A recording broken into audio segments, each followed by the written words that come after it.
Hola a todos, les saluda a su amigo Moisés García.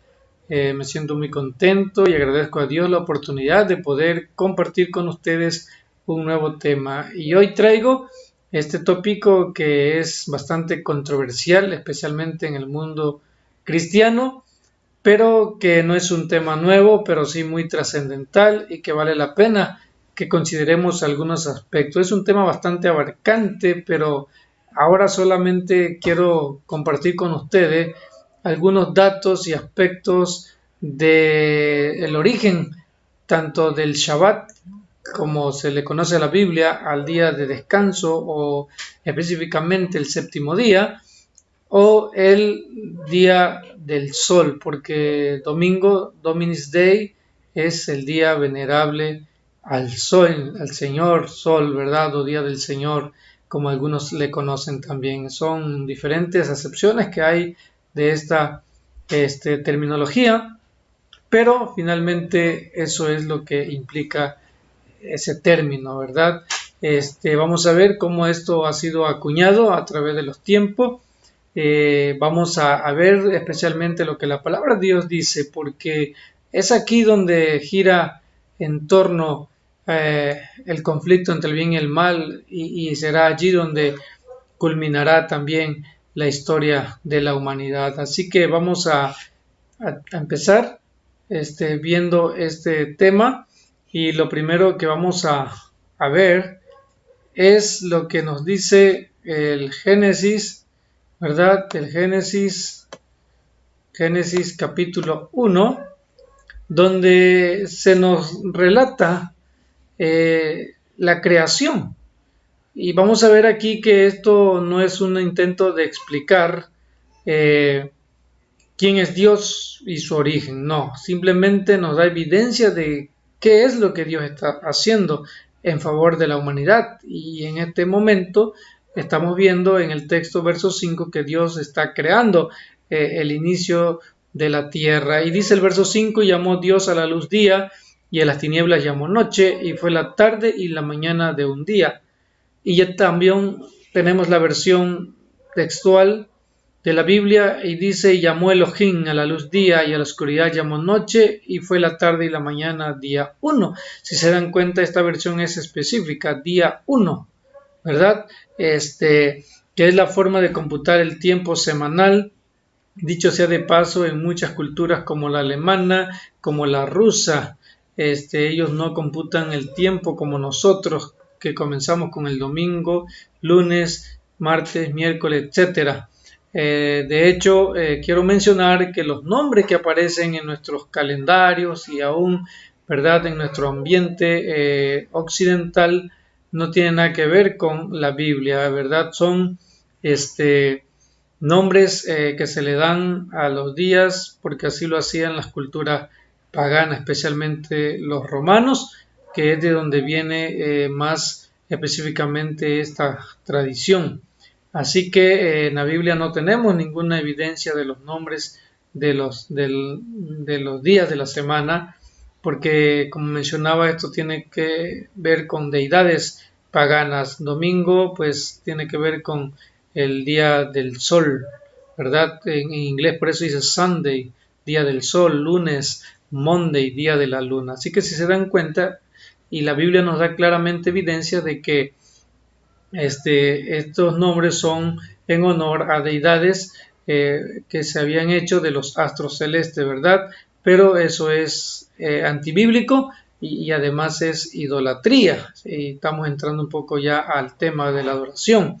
Así que Dios deja en claro y establece que en la creación el tiempo es fundamental, y Dios establece, ¿verdad? No como hay teorías que nos dicen que este mundo se creó en millones de años. Eso es bastante fuera de lógica, y pues los mismos experimentos que se han hecho no nos dan respuestas claras, pero la Biblia sí nos dice cómo fue la creación, y es más convincente en su argumento, ¿verdad? Y sobre todo porque la Biblia ha soportado el tiempo, ¿verdad? La inclemencia del tiempo y los ataques que han hecho diferentes reinos y poderes a través de la historia. Y entonces tenemos que ver lo que la Biblia habla acerca de, número uno, en Shabbat. El Shabbat no es otra cosa más que el descanso, el reposo, pero vamos a ver que en la Biblia tiene una trascendencia especial, tiene características especiales que tenemos que notar. Y especialmente aquí en el Génesis 2, 1 al 3, estamos viendo, vamos a verlo más bien, que Dios está terminando su creación. Y es interesante notar que Él ya en el sexto día ha completado lo que está creando, ya están todas las criaturas, inclusive el ser humano, pero dice a partir del verso 1 y 2, fueron pues acabados los cielos y la tierra y todo lo que hay en ellos. Y el séptimo día concluyó Dios la obra que hizo y reposó el séptimo día de todo cuanto había hecho. Así que aquí vemos dos cosas, que en la obra de Dios, ¿verdad? Cuando instituye esta práctica o este mandamiento, como ya lo vamos a ver en Éxodo, pues tiene que ver con dos razones, ¿verdad? En primer lugar, nos muestra que es la conmemoración de su obra creada, es decir, es un recordatorio. No necesitamos teología profunda para entender esto. Prácticamente eso es lo que está haciendo Dios en un inicio, y no solo eso, no solo lo está reposando, sino que dice en el verso 3, entonces bendijo Dios el séptimo día y lo santificó. Hace dos cosas más, o sea, está hablando de que hay un periodo de tiempo. Ya han pasado 6 periodos, pero el séptimo, Dios está llamando nuestra atención a algo especial. Dice que entonces ya mencionamos que lo está poniendo como una conmemoración. Dice porque reposó el séptimo día de todo cuanto había hecho. Y entonces hace dos cosas más. No solo lo reposa, sino lo bendice. No podemos decir que los demás días no sean bendecidos. Dios bendice en todo momento, pero aquí estamos viendo que son cualidades que Dios le está atribuyendo al día séptimo. Además de bendecirlo, dice que lo santifica. Y en la Biblia el término para santificar tiene que ver, o el significado tiene que ver con apartar algo para un uso sagrado, y no solo algo, sino también alguien. Así que lo que estamos viendo aquí es el hecho de que Dios de los 7 días toma uno para entrar en un reposo. Ahora la pregunta es, ¿para qué el reposo? Número uno, Adán y Eva no estaban cansados, además no estaban enfermos, acababan de ser creados, estaban nuevecitos. ¿Por qué Dios los lleva a reposar? Entonces eso significa que tenemos que tomar en cuenta y poner nuestra atención qué es lo que Dios está queriendo decir. Y ya mencionamos lo que Dios está queriendo decir, ¿verdad? Que este día tiene que ser, número uno, un conmemorativo de sus obras, porque en él ahí es cuando dice por qué, está estableciendo la razón y lo está garantizando y está poniendo un sello, porque dice lo bendijo y lo santificó, es decir, lo apartó. Entonces Adán y Eva no reposaron por cansancio como hoy quizá pudiéramos hacerlo. Yo creo que es uno de los beneficios que también conlleva guardar el día de reposo del Señor. Pero además de eso, si Dios está haciendo que repose el hombre y la mujer desde la creación, lo está haciendo para entrar en una comunión más estrecha, ¿verdad? Porque durante la semana uno está ocupado en sus actividades diversas. De hecho, sí hay comunión con Dios. Nosotros lo entendemos que sí hay durante la semana comunión con Dios, pero Dios deseaba tener un encuentro aún más especial y más duradero del resto de la semana. Así que por esa razón, Dios está diciendo el séptimo día lo aparto. Noten, no es el hombre que lo aparta, porque hay tantas argumentaciones respecto también al día de reposo, ¿no? Que no importa el día que adoremos, que no importa si lo hacemos de corazón. No, hermano, no eres tú, no soy yo el que aparta el día de reposo, es Dios. Por eso dice, Dios lo reposó, lo bendijo y lo santificó. Así que eso se deja de ver allí en el Génesis, son las bases, y el Salmo 111 claramente dice que cuando Dios hace sus mandamientos, sus decretos, los hace para que sean eternos, o sea, no es que lo va a cambiar de la noche a la mañana. Así que son bases firmes las que Dios está poniendo en la creación, y porque considera que es necesario hacerlo, ¿verdad? Así que no nos debe quedar duda de esto. Pero bueno, pasaron los siglos y entró el pecado, de hecho, y entonces afectó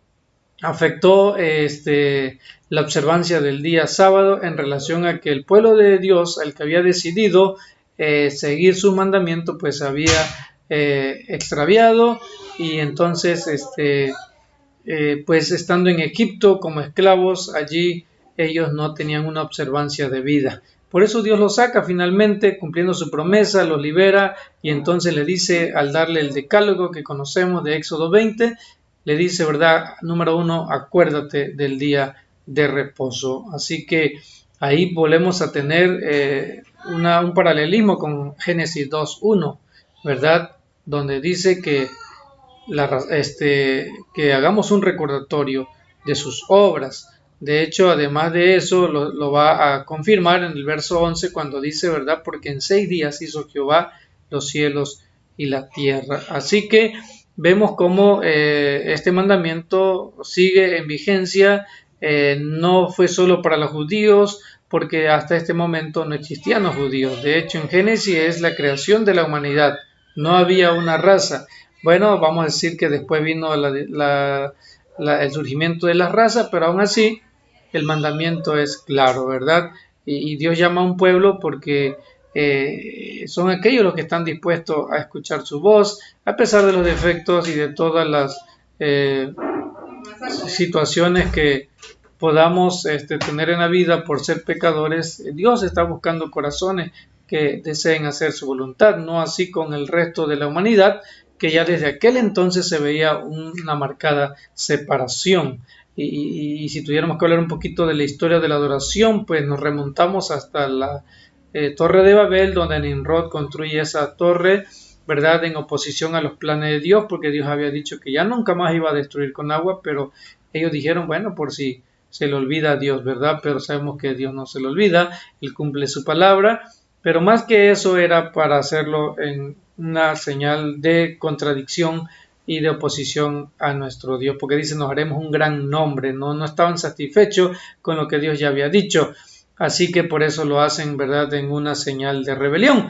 Y entonces allí son los indicios más y evidencia más antiguos que tenemos de la falsa adoración, además de lo que la arqueología ya nos ha revelado de esas tierras, ¿verdad?, bíblicas, donde se han encontrado tablillas y algunas evidencias, ¿verdad?, y vestigios acerca de esos tiempos.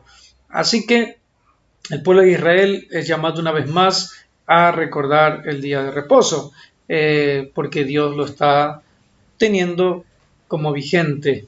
Entonces más adelante Nehemías, ¿verdad?, ya después del exilio, hace una reforma. ¿Por qué? Porque el pueblo de Israel se había también extraviado una vez más, se había desvirtuado y no guardaba el sábado como era debido. Lo sabían, estaban conscientes, pero dice que compraban y hacían esto y lo otro como cualquier día común, y entonces Nehemías tiene que hacer una reforma. Así que vemos la restitución del sábado, vamos a decirlo, en esa época. En Ezequiel, el Señor habla de una manera muy especial a su pueblo que está en Babilonia para que no se olvide, ¿sí? Y lo hace con la intención de poder mostrar que lo que hace al pueblo de Dios característico y es la evidencia de su identidad, pues es reconocer a Dios como creador, no olvidarlo, porque en el olvidarlo está el problema. Y entonces por eso les dice en el capítulo 20, versos 12 y 20, y les di también mis sábados para que fueran por señal entre yo y ellos, para que supieran que yo soy Jehová que los santificó. Noten, así como Dios santificó el tiempo del séptimo día, ahora a los adoradores Dios los llama a que no se olviden de guardarlo, porque también ellos son santificados. Y en el verso 20 amplía y dice: santificad mi sábado y sean por señal entre mí y vosotros, para que sepáis que yo soy Jehová, vuestro Dios. Así que claramente se establece como una evidencia de nuestra identidad como pueblo de Dios el guardar, ¿verdad?, el día sábado, en los días de reposo. Como ya dijimos, no es solamente descansar porque estamos cansados, sino es entrar en una comunión estrecha con el Creador, que fue lo que pasó en una primera instancia con Adán y Eva, ya lo mencionamos.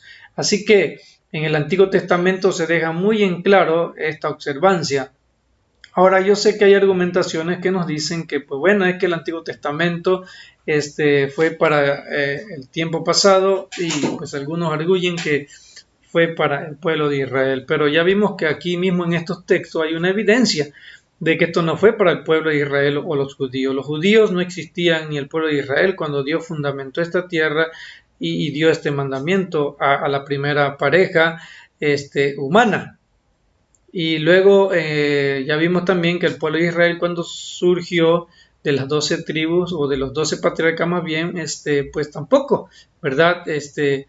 Dios no da una evidencia de que haya cambiado, sino que lo ratifica y lo confirma. Así que quiero darles otra evidencia importante también de que el Antiguo Testamento es tan válido como el Nuevo, y de hecho cuando uno estudia se da cuenta que el Nuevo Testamento es necesario conocer el Antiguo Testamento para interpretar algunos de sus pasajes o para entender el contexto en los cuales se dan muchos mensajes de punto doctrinal o creencia. Y miren lo que dice segunda carta a Timoteo, en el capítulo 3, 15, 16 y 17. Dice: toda la escritura es inspirada por Dios, útil para enseñar, redarguir, corregir, para instruir en justicia, a fin de que el hombre de Dios sea perfecto, enteramente preparado para toda buena obra. Así que es la observancia de la sana doctrina, también dice Pablo el apóstol en otro escrito, es la que nos lleva a verdad tener una vida que agrade a Dios. Pero él dice claramente toda la escritura. Ahora, ¿cuál es la evidencia? Que cuando Pablo escribe estas palabras no existía el Nuevo Testamento. ¿Sí? Ya existían algunos escritos. Se cree especialmente que ya estaba en circulación el Evangelio de Marcos, que según se cree también, ¿verdad?, por algunas evidencias históricas también y bíblicas, que fue el primer evangelio en escribirse. Entonces, él está hablando del Antiguo Testamento porque también vale la pena mencionar que en los tiempos de Jesús y de los discípulos, además de los escritos hebreos que existían del Antiguo Testamento, también circulaba la versión griega llamada la Septuaginta, ¿verdad? Entonces esa era la versión que más circulaba y que se estudiaba aún, ¿verdad?, en medio del pueblo. Así que de esas escrituras está hablando el apóstol Pablo, de que es inspirada toda. No dice que unos capítulos o unos libros sí o unas partes no, nada de eso. Así que no le busquemos, ¿verdad?, situaciones que no corresponden a la palabra de Dios, sino que dejémonos guiar, dejémonos llevar. Ella está hablando, entonces es clara cuando lo está diciendo aquí el apóstol Pablo, ¿verdad? Así que son dos evidencias muy claras que podemos tener de la validez de la palabra de Dios y por supuesto de este mandamiento que estamos estudiando, de esta creencia de que hay un día de reposo, y como ya vimos, no es el día que el ser humano quiera, es el día que Dios ya estableció.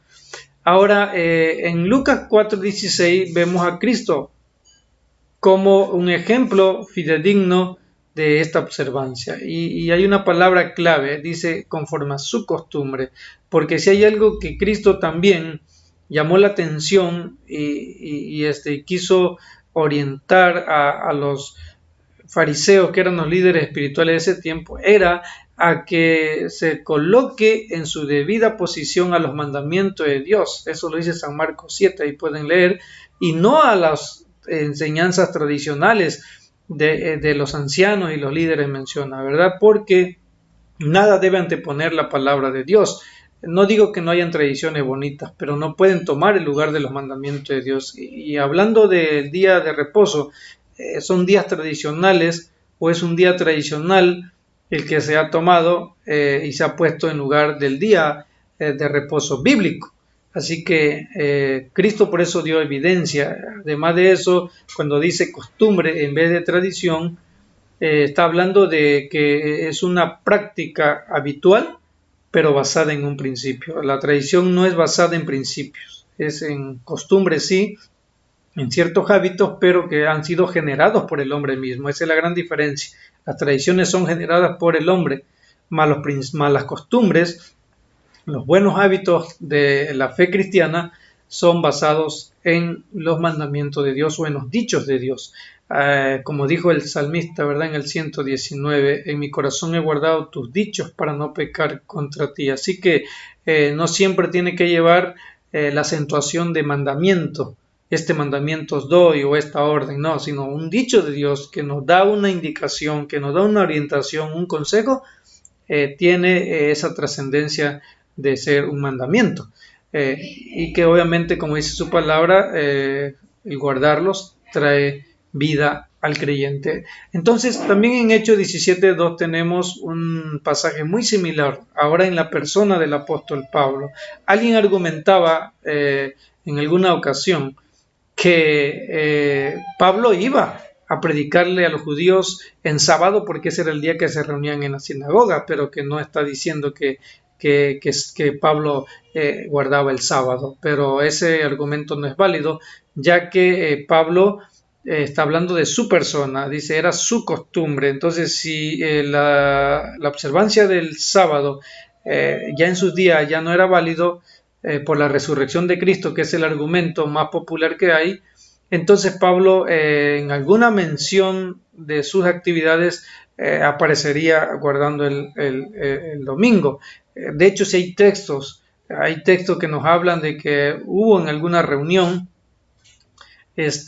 Ahora yo no me voy a detener a explicar todo eso, lo vamos a hacer en otro momento. Pero aunque en algún otro momento Pablo está reunido con los creyentes, no está hablando de un día de adoración, está hablando de una reunión sí formal, pero con otros propósitos, ¿verdad? Y a diferencia del sábado, dice conforme a su costumbre. Y en Lucas se menciona que la costumbre era leer los escritos, era parte de la adoración y la instrucción. Así que ese argumento está fuera de lugar, ¿verdad? Porque Pablo, como predicador y misionero, podía ir con los judíos cualquier otro día, de hecho, a visitarlos, pero iba en sábado porque era su costumbre, no solo por la misión. La misión la podía cumplir y la cumplía de hecho durante la semana, pero específicamente habla del sábado, y esa palabra costumbre, remarquémosla, porque no debe ser tampoco una rutina.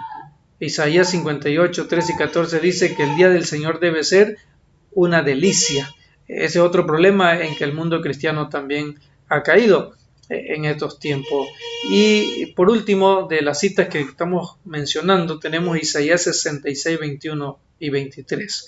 Esta cita es interesante porque el profeta Isaías, que es un profeta clásico, como se le conoce a él y otros autores proféticos del Antiguo Testamento,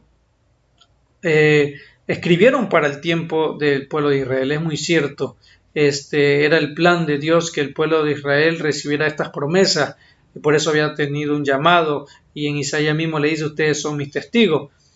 Pero debido a que el pueblo de Israel no cumplió con el propósito de ser esa luz, según Isaías 60 también, entonces el pueblo de Israel, según Daniel, sería rechazado al terminar 70 semanas o 490 años, que ya en el tiempo de Jesús estaban por terminar. Y por eso tenemos en claro, según San Juan 1, que no se cumplió porque a los suyos vino y a los suyos no le recibieron. Entonces ahí podemos ver claramente que Isaías 66 tiene un cumplimiento escatológico porque no se pudo cumplir con el pueblo de Israel literal, y ahora lo va a hacer, como dice Pablo, con el Israel espiritual. Por lo tanto, tenemos esta verdad tan clara, verdad establecida en la palabra de Dios, y que no deberíamos tener duda, solamente que si nosotros quitamos los argumentos y las evidencias bíblicas para poner en su lugar argumentos humanos, entonces estamos perdidos, estamos extraviados y obviamente no vamos a aceptar lo que la palabra de Dios dice, pero no hay seguridad en aceptar los argumentos humanos. Ustedes pueden revisar estas citas en las versiones que quieran, aunque también tengo que mencionarlo, hay versiones actuales que han desvirtuado ya el texto de la Biblia porque han cambiado los términos, que ya no son los términos exactos, sino solamente lo han hecho para corroborar sus argumentaciones humanas a favor de otro día que no es el Shabbat o el día sábado. Así que vamos a avanzar. Y entonces la pregunta que surge es, bueno, si Dios está hablando en estos textos y muchos más, porque no son los únicos, hay decenas de ellos en toda la Biblia, donde Dios establece la validez y la importancia de guardar el día séptimo como día de reposo. Entonces, ¿en qué momento se cambió? Porque de hecho es mayor el mundo que se dice cristiano y que guarda otro día que no es el día séptimo. Así que vamos a verlo en Daniel 7, 23 y 25. Tenemos una profecía, porque Daniel en su segunda sección de escrito,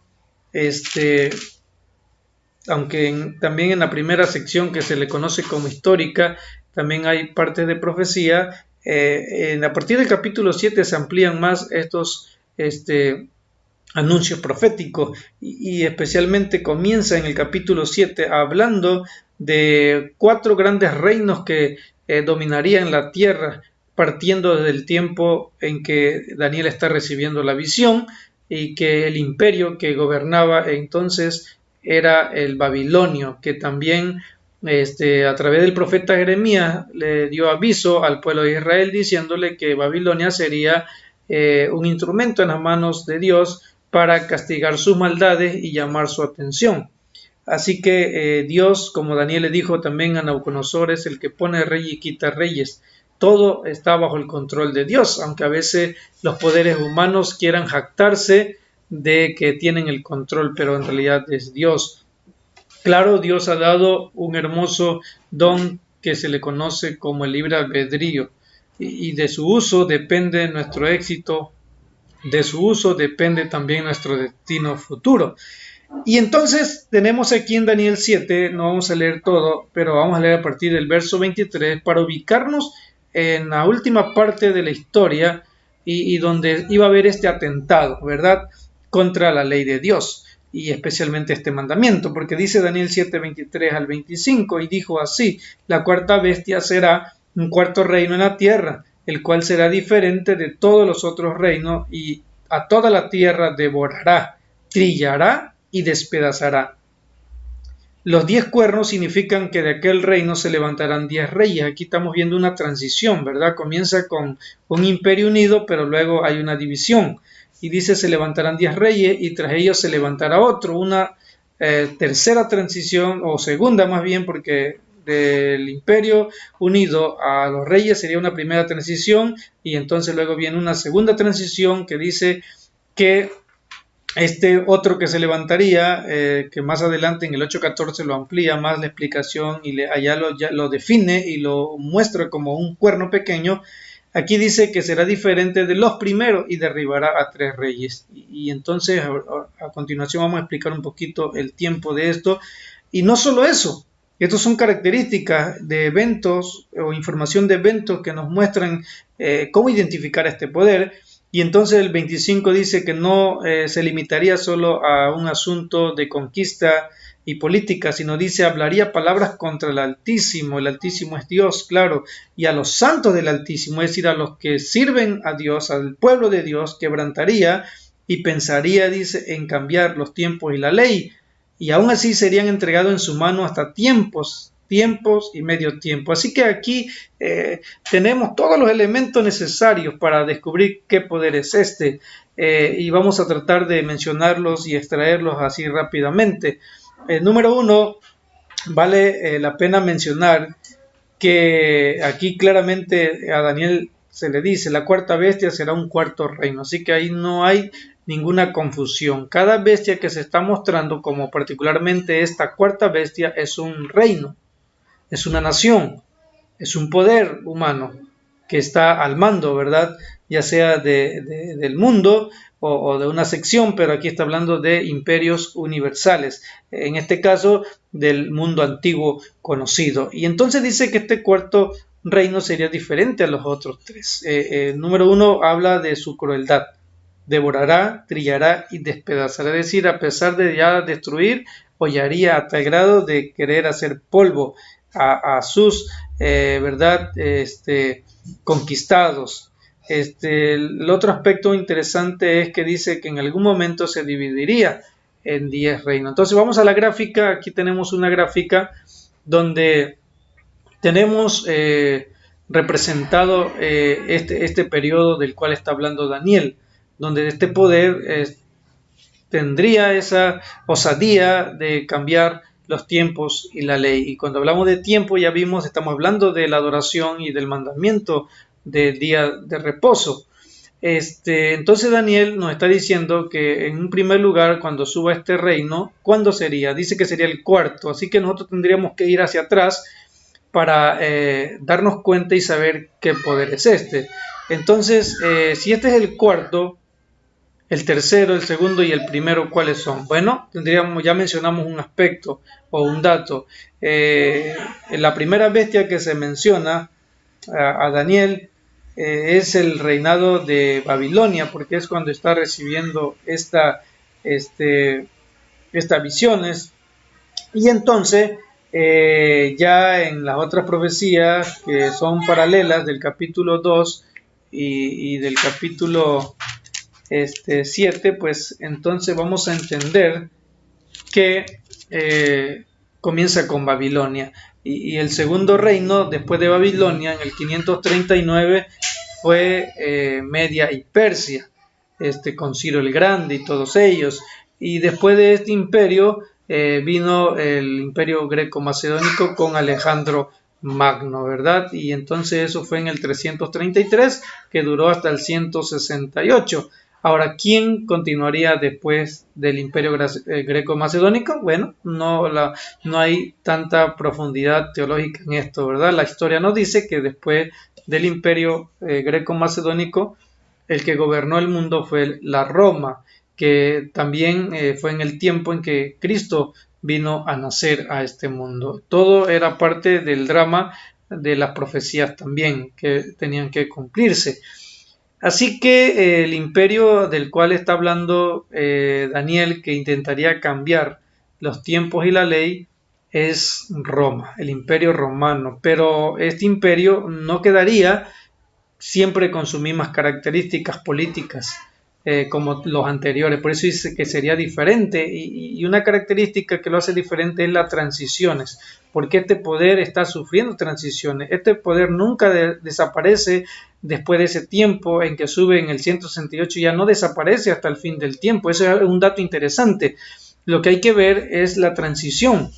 Y entonces dice que después del año 168 gobernaría hasta el 476. ¿Por qué? Porque dice que vendría una división de 10 reinos, y eso lo entendemos cuando las tribus del norte, las tribus bárbaras extranjeras, invadieron Roma y la tomaron y se repartieron el imperio prácticamente en 10 secciones que hoy conocemos como la Europa, donde estaban los alemanes, donde es la actual Alemania, los lombardos, los vándalos, los érulos y los ostrogodos, que eran especialmente 3 tribus que se registran que fueron derrocadas por el poder romano. Pero ya vamos a ver en este momento, vamos a mencionar, porque ya entra otra transición.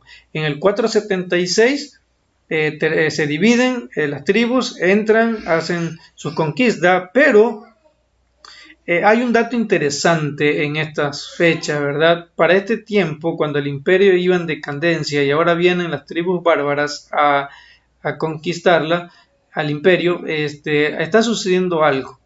Desde el 321, cuando Constantino asumió el poder, aunque fueron unos años antes, pero en el 321, Constantino, por una visión que tuvo antes de pelear su última batalla por el imperio, pues él declara y hace evidencia, según algunos escritores históricos, que el Dios de los cristianos le había dado la victoria, porque en una visión que él recibe se le dice que con el símbolo de los cristianos, que se cree que eran las letras griegas del nombre de Cristo, que con ese símbolo triunfaría, y finalmente Constantino triunfó.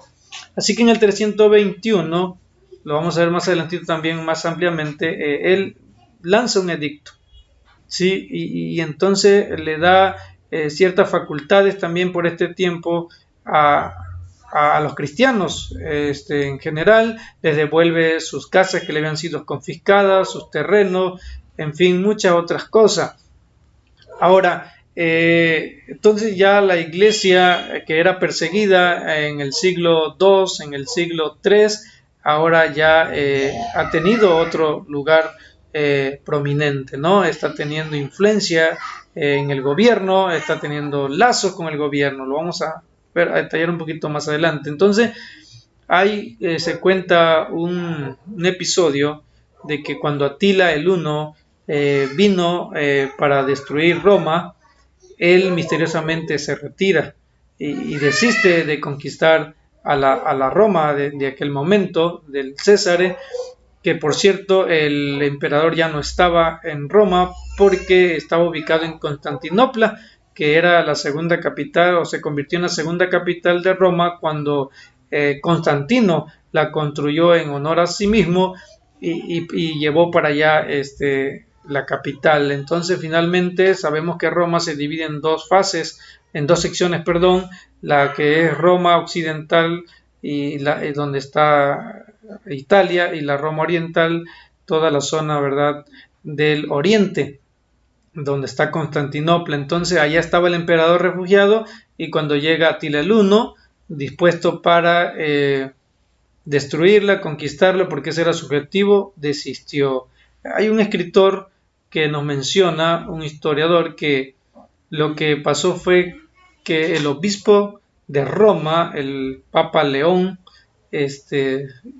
dice que salió para hablar con él. Y este historiador menciona que hicieron una negociación donde el Papa le entrega un costal de oro. Bueno, eso es lo que dicen, no hay una certeza de hecho de este dato, pero fuera lo que fuere, sí fue extraño, ¿no? Y entonces cuando Atila el Huno se retira, entonces la figura del obispo de Roma cobró prominencia, porque dijeron, bueno, si el emperador nos abandonó, no teníamos cómo defendernos, y entonces miren, este hombre de Dios ha podido, ¿verdad?, vencer al enemigo. Y entonces hay allí donde empezó a tomar relevancia la figura de los obispos, y especialmente toman entonces el nombre por ese tiempo de papas, ¿verdad? Y entonces es donde nosotros entendemos, al estudiar las profecías, que en el 538 Justiniano, siendo emperador todavía, él le da al obispo de Roma la supremacía sobre la iglesia y lo coloca como cabeza de la iglesia. Entonces allí donde parte este periodo que también proféticamente se le conoce como la Edad Media, y que la misma historia universal reconoce como la Era Oscura, porque cuando comenzó el gobierno de los papas, donde solamente se hacía la voluntad del consumo pontífice, ¿verdad?, que esos nombres también tienen algunas explicaciones e interpretaciones que no lo vamos a hacer ahora.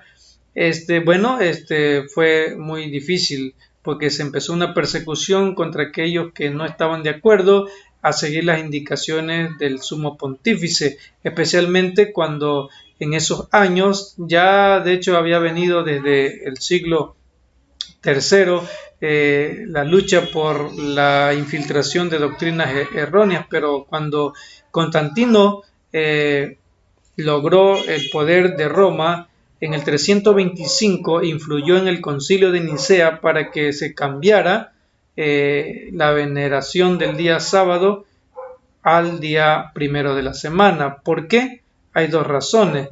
En primer lugar, porque ya en el 521 ya él había hecho un edicto previo y la gente se había sometido, pero obviamente hubo reacción por aquellos fieles que deseaban hacer la voluntad de Dios declarada en su palabra. Y en el 325, cuando oficialmente dentro del mundo religioso, ¿verdad? Porque ahí se congregaron todos los obispos de las diferentes zonas del cristianismo, allí, ¿verdad?, se hace el cambio y entonces se oficializa el cambio de día de reposo. Entonces es allí donde empieza la persecución, porque hubieron grupos de los cuales destacan, ¿verdad?, los valdenses, los hugonotes, los albinguenses, todos esos, entre otros, que resistieron a la imposición del Papa en todo ese tiempo, ¿verdad? Y entonces fueron perseguidos, y es lo que se le conoce como la Edad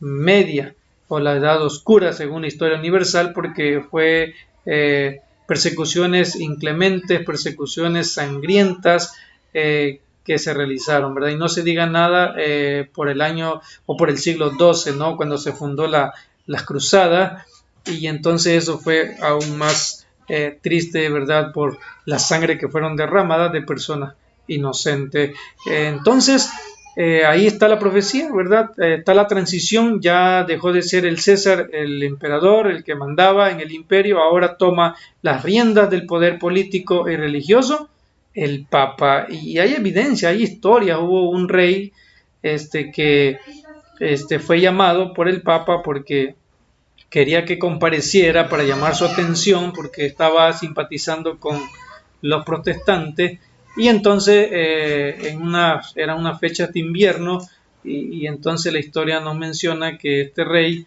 fue a verlo, pero ahí estuvo 3 días afuera de la casa del sumo pontífice esperando a que lo atendiera, ¿verdad? Como dándole a entender que el que mandaba era él. Y así como es, hay muchas historias que se nos mencionan,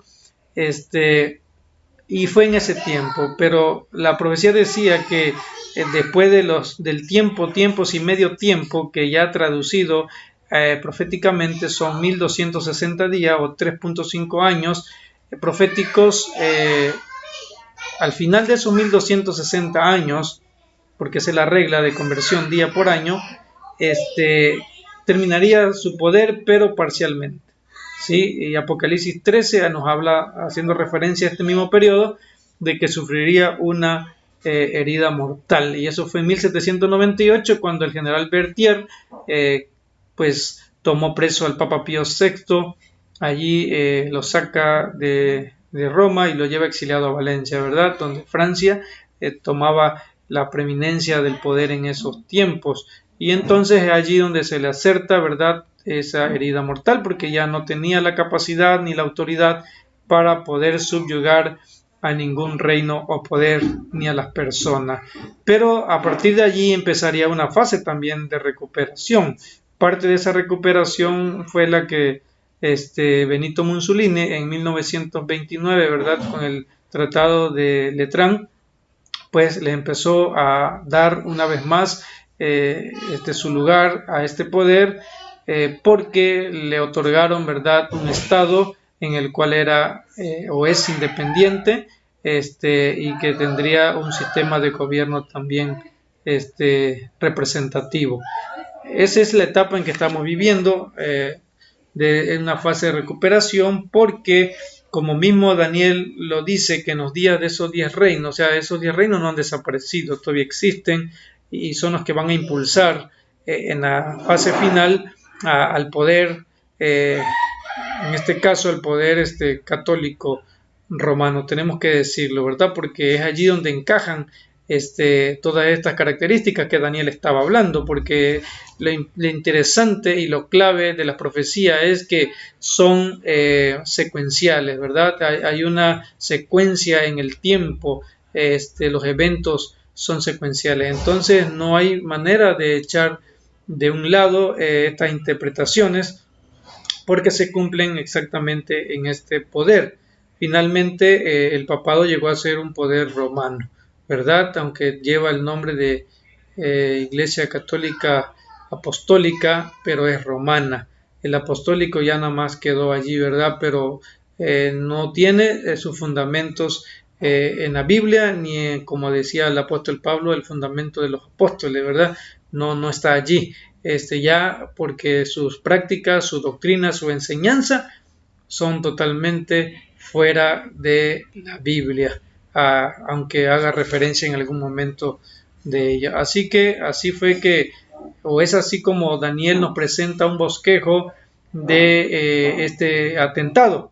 Ahora vamos a ver cómo finalmente lo logró, ¿verdad? Voy a saltarme tantito esto y vamos a ir a la primera ley, haciendo un poquito de memorancia, pero ya con unos datos más específicos.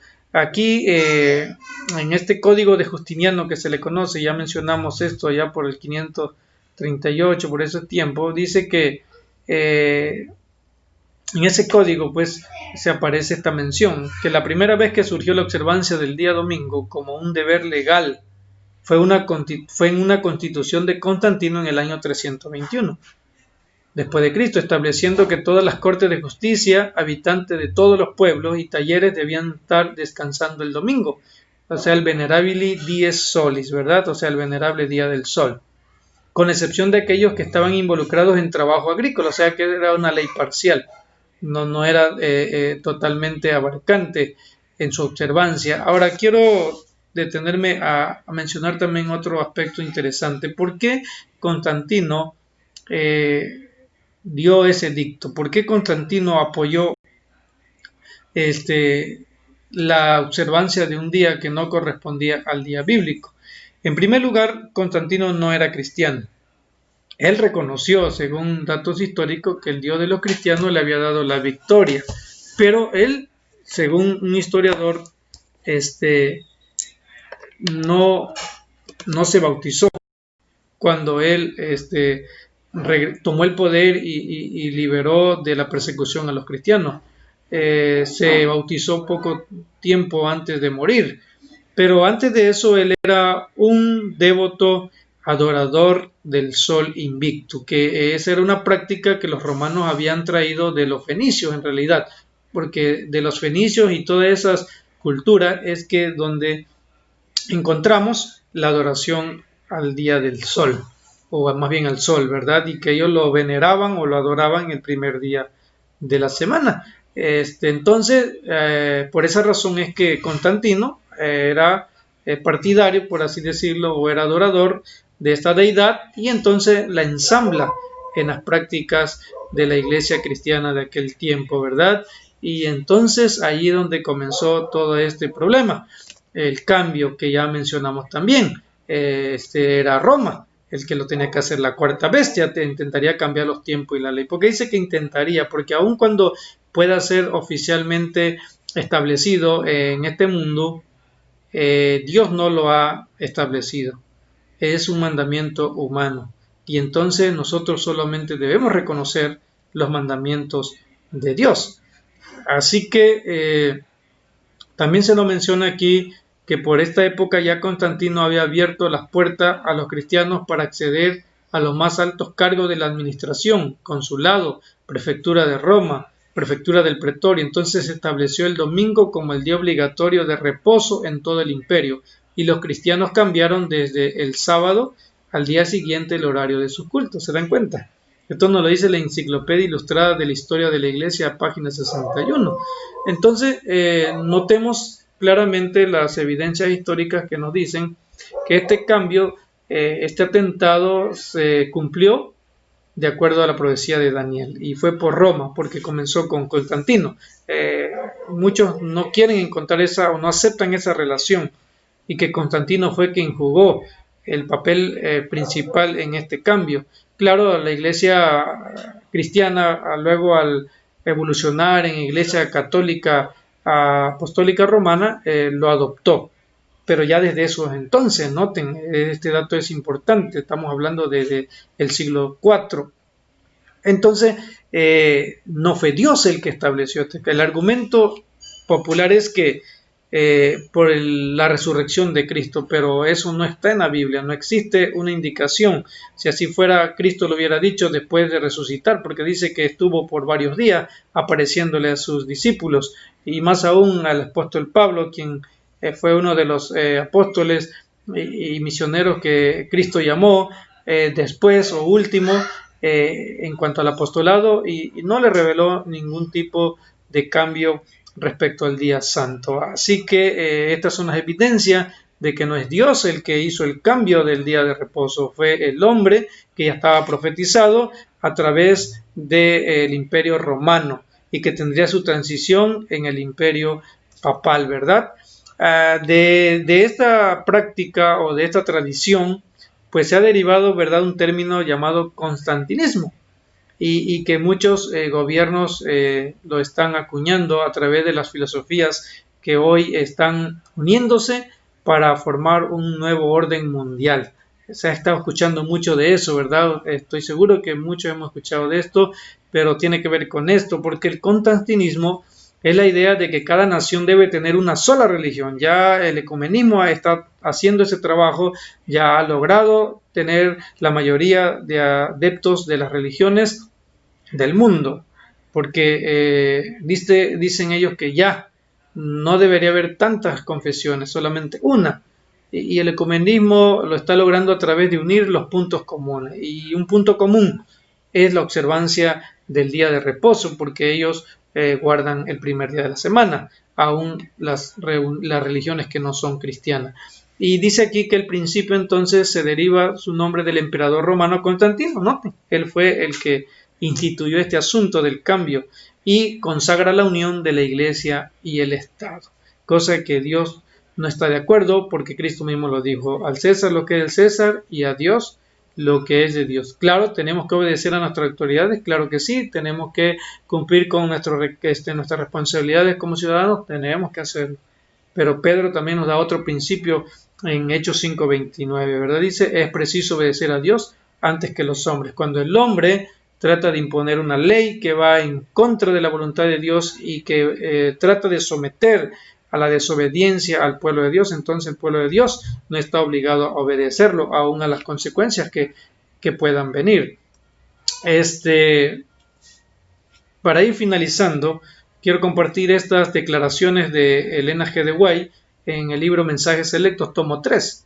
Ella, precisamente hablando de la profecía de Daniel, capítulo 7, y de este atentado contra el día de reposo, porque cuando habla de que intentaría cambiar los tiempos, está hablando precisamente del día de reposo, porque es el mandamiento de tiempo que tenemos en el Decálogo y es el mandamiento de tiempo que Dios fundó en la creación.